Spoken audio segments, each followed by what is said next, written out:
Bonjour tout le monde, bienvenue à cette vidéo. Mon nom est Daisy d'Anjou et aujourd'hui j'aimerais ça vous partager ma façon avec laquelle je travaille pour développer mon ressenti.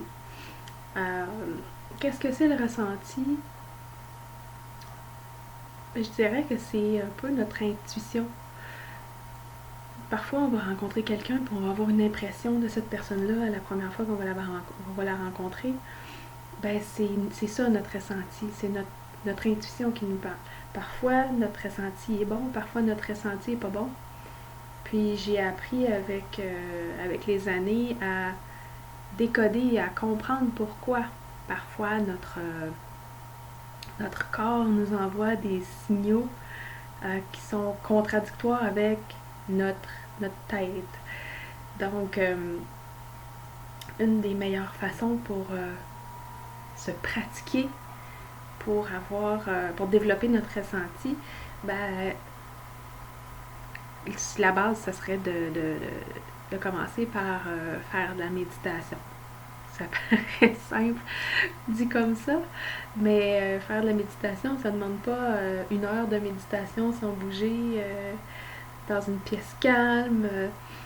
C'est pas du tout de ça dont je veux parler. C'est beaucoup plus de se placer dans une position propice à entendre et à ressentir les signaux de notre corps. Donc, euh, quand j'ai commencé à travailler mon ressenti, j'ai commencé par faire une série d'exercices à tous les jours.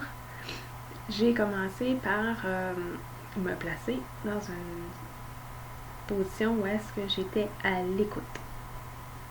Donc, on se détend, on s'installe dans une pièce où est-ce qu'on va être plus calme, puis on va simplement se connecter avec soi-même. Donc on peut juste fermer nos yeux et prendre des grandes respirations.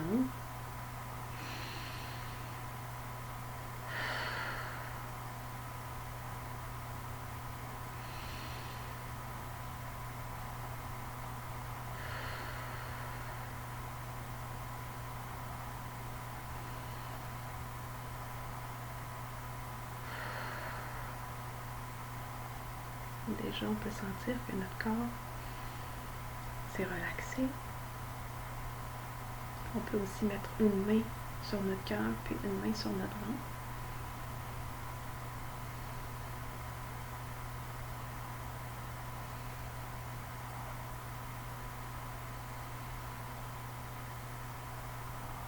Quand on est bien détendu,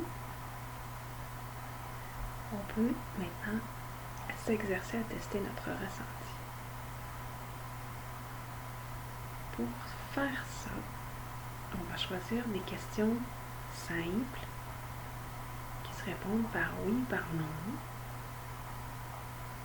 Comme par exemple, je m'appelle Daisy.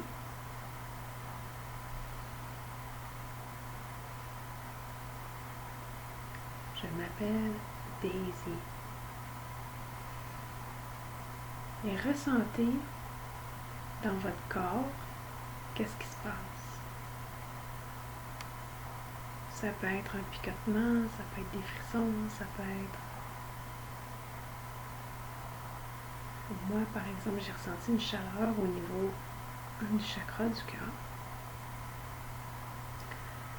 Si je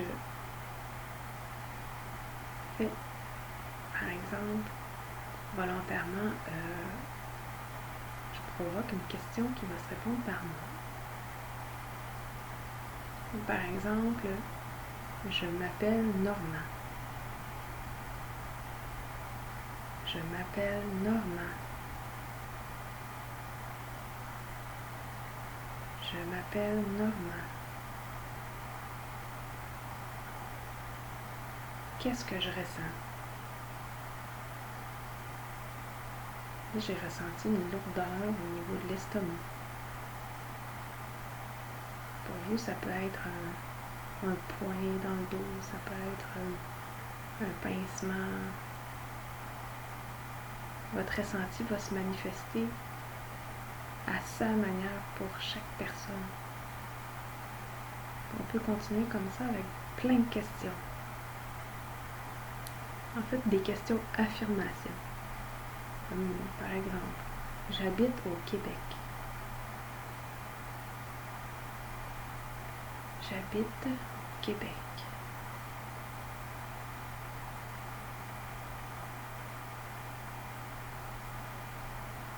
J'habite au Québec.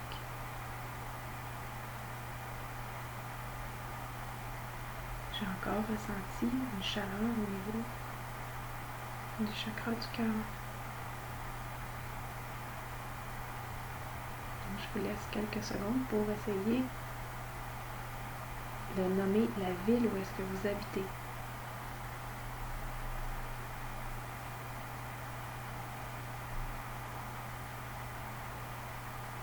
J'habite à...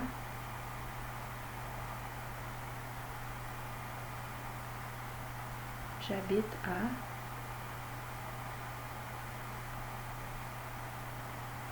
J'habite à...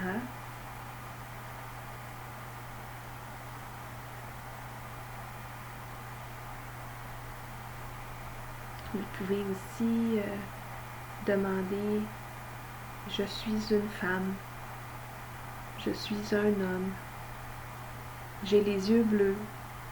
J'ai les yeux bruns. » Vous voyez, des questions simples. Vous allez pouvoir tester votre ressenti de cette façon-là. Et quand vous allez être confortable avec comment votre corps réagit à votre oui, à votre non, vous allez pouvoir, par la suite, travailler avec des questions plus complexes. Si par exemple vous vouliez changer d'emploi, vous allez pouvoir vous placer dans une situation de paix intérieure avec vos respirations et ensuite demander des questions vraiment très simples et pas complexes. Donc si la réponse va être une réponse complexe, vous allez aussi avoir un ressenti, votre ressenti va être biaisé. Vous n'aurez pas un ressenti clair, vous n'aurez pas une réponse claire de votre antenne. Donc c'est vraiment important d'avoir des questions qui sont claires et simples. Pas est-ce que je vais changer d'emploi la semaine prochaine ou est-ce que je suis au bon endroit, est-ce que le poste de directrice adjointe est fait pour moi. Commencez par des questions simples. Est-ce que je suis au bon endroit de travail présentement? Est-ce que je dois changer d'emploi? Est-ce qu'il y a une possibilité d'emploi meilleure pour moi? Votre ressenti ne peut pas vous dire dans une semaine, dans un mois, dans 3 ans. Votre ressenti va répondre pour vous dans l'instant présent. Donc, il va vous répondre pour l'instant pendant lequel vous posez la question. Donc, si ici et maintenant, j'aime mon emploi, mais j'aimerais changer d'emploi pour améliorer ma situation financière, par exemple, ben, votre réponse ne sera pas oui. Est-ce que je vais changer d'emploi? Parce que vous aimez votre emploi actuel. Donc, il va falloir que vous vous demandiez, est-ce qu'il y a un meilleur emploi pour moi? Donc là, à ce moment-là, vous allez risquer d'avoir une réponse à votre question. Donc, votre ressenti va pouvoir vous envoyer un message. Vous allez le savoir. Parfois, en posant une question, comme par exemple, vous êtes dans une situation de couple où est-ce que vous êtes plus bien, si vous posez une question, est-ce que je dois quitter mon compagnon? C'est sûr que votre ressenti, vous n'êtes pas bien dans votre relation de couple, c'est sûr que votre ressenti va être biaisé encore dans votre question. vous alliez chercher la vraie question en arrière. Est-ce que je dois poursuivre cette relation? Est-ce que je dois m'investir dans la relation? Pas est-ce que je dois quitter mon conjoint? Comprenez? Il faut faire attention aux questions qu'on pose. Puis aussi, votre ressenti n'a pas, pas toutes les réponses. Et encore une fois, si vous êtes chicané la veille avec votre chum, votre blonde, c'est fort probable que votre ressenti va être tout mêlé aussi parce que vous êtes trop dans l'émotion. Il faut vraiment prendre le temps de se placer dans une situation de calme, puis nos émotions peuvent teinter la question. Donc ça, c'est une chose. Puis un autre truc qui est vraiment très important, comme je disais, quand on teste avec notre ressenti, on teste dans le moment présent. Donc, si dans le moment présent, dans votre chemin de vie, vous devez être dans une situation qui est inconfortable parce que ça va vous faire grandir, ça a des leçons à vous apprendre, vous avez encore du travail à accomplir dans cette situation-là, bien c'est certain que votre ressenti va vous dire qu'il faut que vous restiez dans cette situation inconfortable-là. Puis parfois, notre mental veut prendre le dessus et dire « ben non, ça se peut pas. Pourquoi je resterais dans une situation qui est comme celle-là? »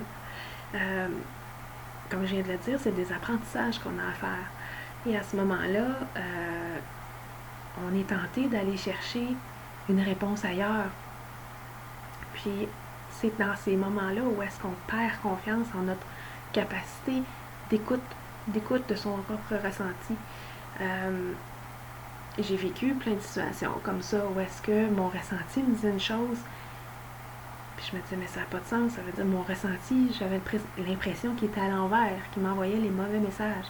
Mais je voulais pas voir que j'avais des apprentissages à faire de ces relations-là. Puis c'est des inconforts qui sont vraiment désagréables, mais dans ce temps-là, il faut se poser la question, pourquoi est-ce que je dois rester dans cette situation-là? Qu'est-ce que j'ai encore à apprendre? Quels sont les apprentissages cachés derrière ça? Je donne un exemple bien simple. J'étais dans un emploi où est-ce que j'étais vraiment pas bien. Je vivais vraiment là, de l'inconfort. Je me sentais pas utiliser à mes pleines capacités. J'avais vraiment... C'est pas compliqué, je détestais mon emploi. J'allais travailler le matin simplement parce que j'avais besoin de sous. C'était ça qui me tenait, qui m'empêchait de quitter le poste en fait. Puis ça m'a pris du temps à comprendre pourquoi je devais rester là. Parce que je ressentais qu'il fallait encore que je reste là. Jusqu'à un moment où est-ce que c'est mon conjoint qui m'a fait réaliser que les tâches que j'occupais pour mon employeur, c'était des tâches de gestion que dans le fond, je me trouvais pas bonne dans ces tâches-là. Puis j'avais toujours dit que je me lançais pas en affaires comme entrepreneur, justement parce que j'avais pas de talent en gestion. Alors, quand j'ai quitté cet emploi-là, finalement, ça a été pour m'en aller dans un programme de lancement d'entreprise. Parce que il a fallu que je me rende jusque-là pour réaliser que j'avais l'apprentissage de la gestion d'entreprise à faire chez cet employeur-là. Puis avoir quitté l'emploi avant le temps, j'aurais pas acquis ces compétences-là qui m'auraient permis, qui m'auraient donné justement le courage de démarrer mon entreprise. Alors, mes ressentis, ils étaient tout le temps contradictoires parce que ma tête voulait quitter l'emploi, mais mon ressenti me disait non, il faut encore que tu restes là. Donc, j'étais vraiment en duel avec moi-même de me dire, mais pourquoi tu t'infliges ce travail-là? Pourquoi tu t'infliges de te lever le matin puis aller à cet emploi-là que tu détestes? Ben, au moment où est-ce que j'ai fait mon cours de démarrage d'entreprise, et là, je me sentais vraiment à ma place, je me sentais sur mon X, puis tous les apprentissages que j'ai faits dans cet emploi-là m'ont servi dans mon démarrage d'entreprise. Donc, je peux juste remercier la vie, remercier la source, remercier mon ressenti de m'avoir fait persévérer puis de m'avoir fait grandir là-dedans. Donc, ça, c'est un exemple avec le travail. Mais j'ai plein d'autres exemples que je pourrais vous donner sur ma vie de couple, ma vie de famille, comment j'interagis avec mes enfants. La même chose avec mon alimentation. On voit des régimes partout, on voit des nouveaux produits, des recettes miracles, des diètes miracles. Mais pourquoi on ne pourrait pas simplement faire notre épicerie, aller faire nos courses en ressenti, juste de se poser devant un aliment puis de se poser la question, est-ce que je ressens que c'est un aliment qui est bon pour moi ou qui est mauvais pour moi? Pourquoi pas? Pourquoi pas aussi cuisiner en ressenti de la même façon? Est-ce que le repas que j'ai choisi de cuisiner convient aux besoins de ma famille ici et maintenant?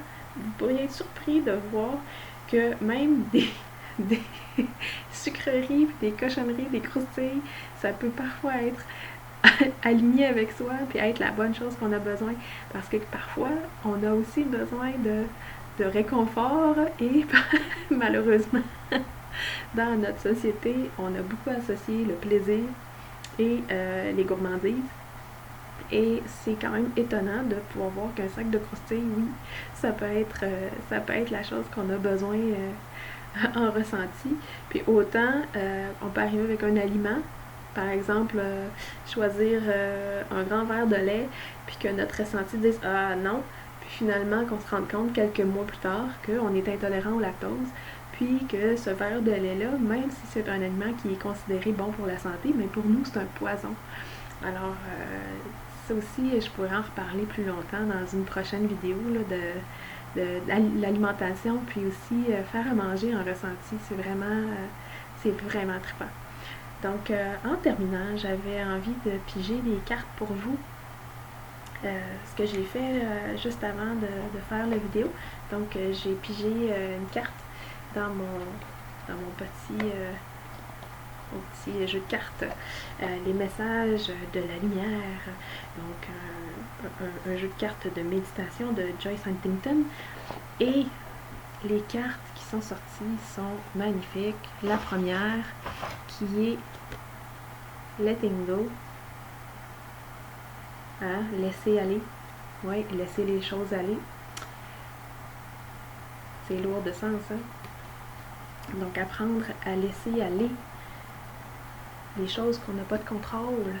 Donc avec le ressenti, comme je vous ai dit, parfois notre ressenti nous envoie un message contraire à ce qu'on aimerait qu'il soit.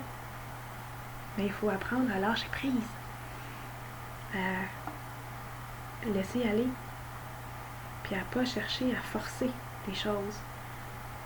La seule chose qu'on peut faire, c'est essayer de comprendre pourquoi cette chose-là nous arrive. Ensuite, deuxième carte que j'ai pigée pour vous, le Insight.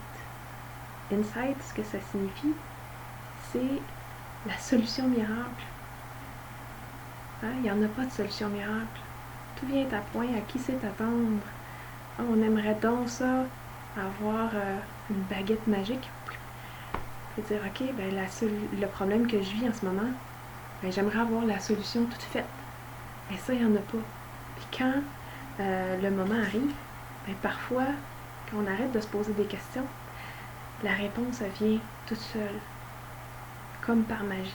Et ça, des fois, il faut être capable de lâcher prise pour qu'enfin la solution nous apparaisse.